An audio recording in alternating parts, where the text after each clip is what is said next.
L'arte per me è esistenza, l'esistenza stessa, e si fonde in ogni secondo della mia vita.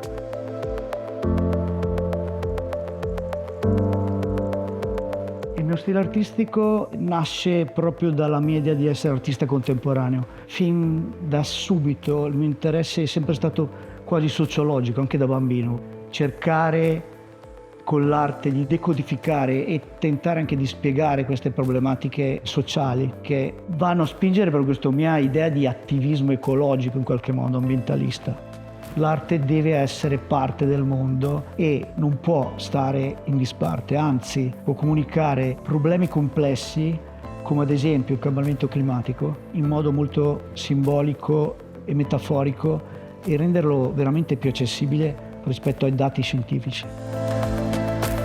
Credo assolutamente in un'arte che deve essere attivista e confrontarsi col mondo, non un'arte che si occupa di decorazione, un'arte che vuole veramente intervenire su tematiche fondamentali.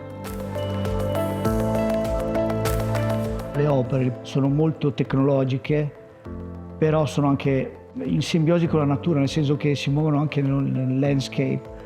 Uso materie basi come la luce o il fuoco, che ultimamente sta diventando sempre più presente nell'aspetto anche performativo. La tecnologia è una parte integrante alla fine della nostra evoluzione e quindi il rapporto anche con la natura. Noi siamo natura, quindi fondamentalmente non ci sono degli scarti con l'idea che la natura è qualcosa di là fuori. L'antropocene è proprio un'epoca intera dove l'umanità elabora e impatta il mondo.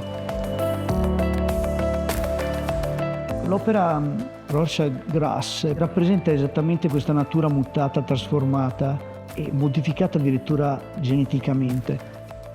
Quindi si inserisce molto bene nel mio percorso di questa visione critica del rapporto dell'impatto umano sulla natura, sul nostro tentativo di modificarla fino nella sua anima.